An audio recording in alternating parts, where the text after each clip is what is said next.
আমার হাতটা ধরে। ধরার পরে আমার কাছে মানে অনেক ভাল লাগলো। মানে আসলে ভাল লাগলো এই জন্য যে আমার হাসব্যান্ড বয়স্ক। সে আমার টাকা-পয়সা সবকিছুই সবভাবেই দেয়। কিন্তু আমার চাহিদা তো সে পূরণ করতে পারে না। একবার সে আমার সাথে যদি শারীরিক সম্পর্ক মানে আমাদের সাথে হয় তাহলে সে ১ মাসও আর আসতে পারে না।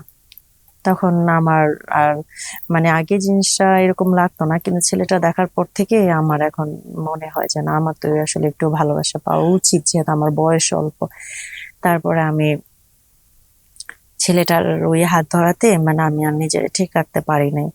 পরে না আমার মানে খুব মানে ইচ্ছে করতেছিল যে আমি হয়তোবা একটু ভালোবাসা পাই বা ভালোবাসা দেই, এরকমই কিছু। তো হঠাৎ করে আমার হাসব্যান্ড একটু কাশির আওয়াজ পেয়ে আমি আর তখন আগাই না বিষয়টা। তো আমি আবার চলে যাই রুমে। রুমে চলে যাওয়ার পরে পরের দিন নাস্তা-টাস্তা দেওয়ার পরে ছেলেটা আর যায় না। আপনার ও রুমেই থাকে। তো আমার হাসব্যান্ড চলে যায়। চলে যাওয়ার পরে আমি ওর রুমে যেয়ে ওর সাথে গল্প করতেছিলাম। গল্প করতে, করতে ও বলতেছে, "ঠিক আছে, হাসব্যান্ড আছে তাতে কি হয়েছে? তোমার সাথে আমার একটা ভালো রিলেশন থাকুক। আমরা যখন খুশি তখনই একসাথে থাকতে পারি। এটা তার হাসব্যান্ড জানবে না।" তো তখন আমার মনে হলো যে আসলে এই প্রস্তাবটা তো আম খারাপ বলে নাই। আর আমারও দরকার। তারপর আমি তার কথায় রাজি হয়ে যাই। আর তখন ওই পর্যায়ে আমার যখন দেখি যে না আমার বাসায় কেউ নাই, আমি তার সাথে আমার ওই ব্যক্তিগতভাবে আরকি মেলামেশা হয়। আর তখন আমার ভালো লাগার পর তো এখন প্রায় আমি তার সাথে থাকতে চাই। কিন্তু এখন তো সে চলে যাবে গ্রামে যেহেতু মাল নিয়ে আসবে। আবার কিছুদিন পরে সে মানে প্রায় ১৫ দিন হয়ে যায় সে আর আসে না। তখন আমার খুব খারাপ লাগতেছিল। ফোনে যোগাযোগ করলাম। বলল যে, "আবার মালের অর্ডার করলে আমি অবশ্যই আসবো।" তো পরে যখন আবার আমি আমার হাসব্যান্ডকে বলি, "তুমি মালগুলো নিয়ে আসো।" পরে ছেলেটা আবার ওই মালগুলা নিয়ে আসে। আসার পরেও আমার বাসায় থাকে। তখন আমি বলি যে, "তাহলে তুমি এক কাজ করো, এখানেই থাকার ব্যবস্থা করো।" তো বলতেছে যে, "এখানেও তো থাকতে পারবো না। হয়তোবা আমি আশেপাশে ব্যবসার জন্য এক্সট্রা যদি আমি কোনো ব্যবসা করতে পারি তাহলে আমি থাকবো।" কারণ আমার এখন আর তাকে যাইতে দিতে ইচ্ছা করতেছিল না। তো এক বাসায় রাখার কোনো সম্ভব ছিল না। কারণ আমার হাসব্যান্ড যদি কখনো এটা জানতে পারে, অবশ্যই সে আমাকে ছেড়েই দিবে। তখন আমি কি করব? তো এইজন্য আমি আমার হাসব্যান্ডকে আর কিছু বলিই নাই। ও আলাদা বাসা নিয়ে থাকতো। প্রায়ই আমি আমার হাসব্যান্ড যখন চলে যেত তখন আমি তার ওইখানে যেতাম। আমি আঁখি বলতেছিলাম। আমার গ্রামের বাসা হচ্ছে আপনার বরিশালে। আমার অল্প বয়সী বিয়ে হয়ে যায়। আমার হাসব্যান্ড একজন ব্যবসায়ী ছিল। তো আমার হাসব্যান্ড ব্যবসা নিয়ে সবসময় ব্যস্ত থাকতো। আল্লাহর রহমতে তার ভালো ইনকাম ছিল। টাকা-পয়সা অনেক ছিল। কিন্তু আমার হাসব্যান্ড একটু বয়স্ক ছিল। কারণ সে সবসময় টাকার পিছেই বেশি ছুটতো। খুব দেরি করে সে বিয়ে করে। তো আমার বাবা-মা রাজি হইছে। মনে করলো যে জামাইয়ের পয়সা আছে, আমার মেয়ে সুখেই থাকবে। এইজন্যই আমাকে ছোটবেলায় তার কাছে তুলে দিছে। তো বয়স আছে কিন্তু মোটামুটি অনেক ভালো। সে আমাকে অনেক যত্নেই রাখে। আমার কষ্ট হোক এরকম কিছু সে কখনোই করে না। আমার আল্লাহর মতো কোনো কিছুর অভাব নাই। তাই সবসময় তো সে আপনার ব্যবসা নিয়ে থাকতো। একদিন একটা গ্রামের ছেলে তার গ্রামের থেকে কিছু মাল নিয়ে এসছে আমাদের বাসায়। তো মাল নিয়ে আসার পরে আমি আবার দেখলাম তাকে। তারপর আমি খাবার-দাবার দিলাম। আমার হাসব্যান্ডের সাথে সে খেলো। খেয়ে আবার সে চলে গেল। সে কিছুদিন থাকবে আমাদের এখানে। আবার মাল নিয়ে আসবে এইজন্য। তো যেহেতু আমার হাসব্যান্ডের সাথে ব্যবসা করে আমারও তেমন কোনো সমস্যা হয় নাই। মনে হলো যে সে তার সাথে ব্যবসা করে। ছেলেটা হচ্ছে আপনার অল্প বয়সের কিন্তু দেখতে শুনতে অনেক সুন্দর। মানে ওই এক কথায় মানে অসাধারণ। সে হচ্ছে অনেক স্মার্ট। কথা অনেক সুন্দর। তো খাওয়া-দাওয়া করে চলে গেল। পরে আমার হাসব্যান্ড হচ্ছে চলে গেছে আপনার যেহেতু ওর আড়ত আছে ওইখানে চলে যাবে। তো সকালে যখন ও চলে যায় পরে ছেলেটা নাস্তা খেতে আসে। খাওয়া-দাওয়ার পরে আমাকে একটা কথা বলে যে, "আমি একটা কথা বলি আপনাকে ভাবি।" তখন আমি বলছি, "ঠিক আছে বলেন।" বলতেছে কি, "আপনাকে না আমার গার্লফ্রেন্ডের মতো দেখা যায়। আমার গার্লফ্রেন্ড কিন্তু সেম আপনার মতো ছিল। আপনার মতো মানে এত সুন্দর ছিল, আপনার মতো কথা বলতো।" হ্যাঁ? তো আমি তো আসার পরে দেখলাম যে আপনার ভাইয়ের সাথে খুবই মানে খুবই মিল। ভাইকেও আপনি অনেক ভালোবাসেন আর ভাই তো আপনাকে অনেক ভালোবাসে। তখন আমি বললাম যে, "হ্যাঁ, আমি অনেক সুখে আছি। তো আপনার গার্লফ্রেন্ড এখন কোথায়?" তখন সে বলল যে, "মানে আমার গার্লফ্রেন্ডের সাথে তো এখন ব্রেকআপ হয়ে গেছে। আমি এখন আর কথা বলি না।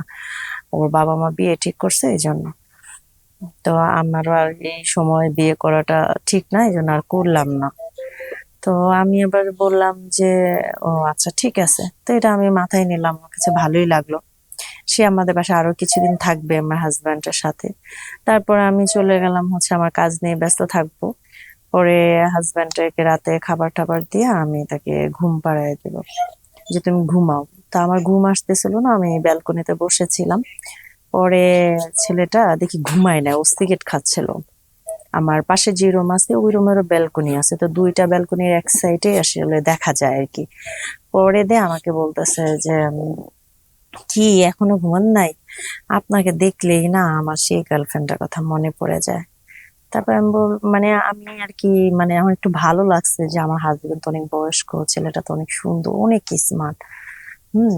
তারপর আমি বললাম কি মনে করতে পারেন, সমস্যা কি? পরে সে হাসলো, হাসার পরে তো আমার এই সামনে চেয়ার নিয়ে বসে গল্প করতেছে। আমার হাজবেন্ড ঘুমায় গেছে।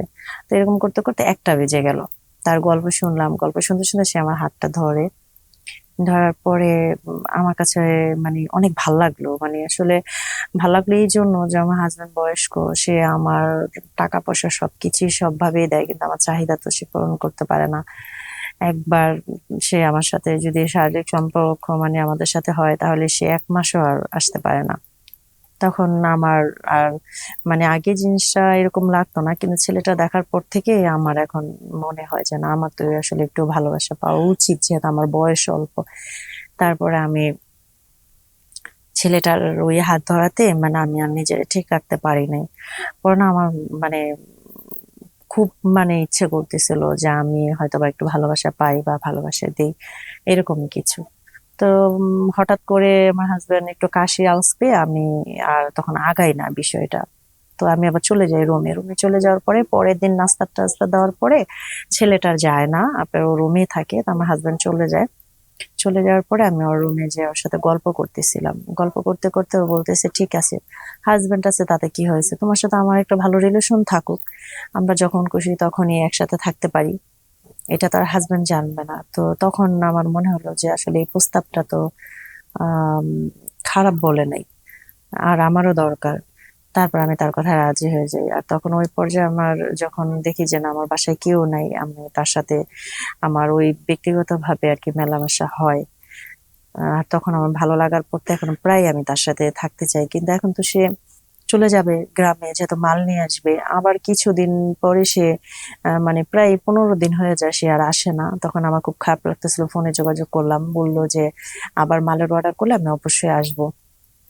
তো পরে যখন আবার আমি আমার হাজবেন্ডকে বলি তুমি মালগুলো নিয়ে আসো, পরে ছেলেটা আবার ওই মালগুলো নিয়ে আসে। আসার পরেও আমার বাসায় থাকে। তখন আমি বলি যে তাহলে তুমি এক কাজ করো, এখানেই থাকার ব্যবস্থা করো।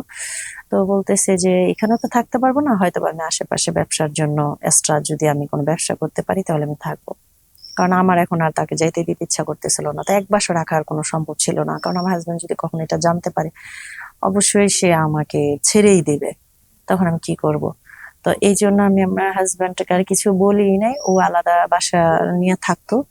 প্রায় আমি আমার হাজবেন্ড যখন চলে যেত তখন আমি তার ওইখানে যেতাম, যে আমি তার সাথে একটা শারীরিক সম্পর্ক করতাম, যা আমার ভালো লাগতো আর কি।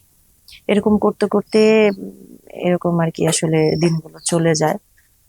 এক পর্যায়ে যখন আমার হাজবেন্ড জানতে পারে, আমার হাজবেন্ড জেনে তখন সে সাথে সাথে আমাকে ডিভোর্স দিয়ে দেয়, যে আমি আর তোমাকে রাখবো না।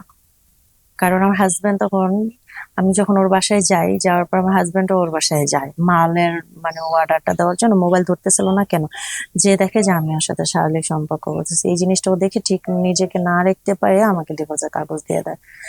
আর ছেলেটাও সাথে সাথে চলে যায় তার গ্রামের বাসায়। ছেলে আর আমার সাথে কখনো যোগাযোগ করে না। এখন আমার হাজবেন্ড আমাকে ছেড়ে দিল, আর ছেলেটা কোনো যোগাযোগ ছিল না, তাহলে আমি কোন পর্যায়ে মানে তখন আছি আল্লাহ বলেন। আমার এটাও গেল এটাও গেল। তখন আমি একদম পুরো অসহায় হয়ে পড়ছিলাম। পরে বাবার বাসায় চলে আসলাম। এখন আমি বাবার বাসায় থাকি। তো আমি আসলে কি করব আমি বুঝতে পারতেছিলাম না। বাবা মা তো আসলে খুবই মানে এই বিষয়টা নিয়ে আসলে আমি তাদের কাছে ভালো করে ক্লিয়ার ভাবে বলতে পারতেছিলাম না। পরে আমার হাজবেন্ড ছেড়ে দেওয়ার পরে আমি বলছি যে আমার অন্য একটা সমস্যা এই জন্য। তো আসলে এখন পর্যন্ত এই বাবা মার বাসায় আছি। তাহলে আপনারাই বলেন যে আসলে আমি কত বড় একটা ভুল করেছি। ভুল যদি না করতাম তাহলে আর এরকম হতো না। তাহলে আর আমার হাজবেন্ড আমাকে ছেড়ে দিত না, আর ওই ছেলেটা আমার সর্বনাশ করতে পারতো না। যাই হোক, আমার জীবনের গল্পটা আপনাদের কাছে কেমন লাগলো? যদি ভালো লেগে থাকে অবশ্যই আপনারা লাইক, কমেন্ট, শেয়ার করবেন।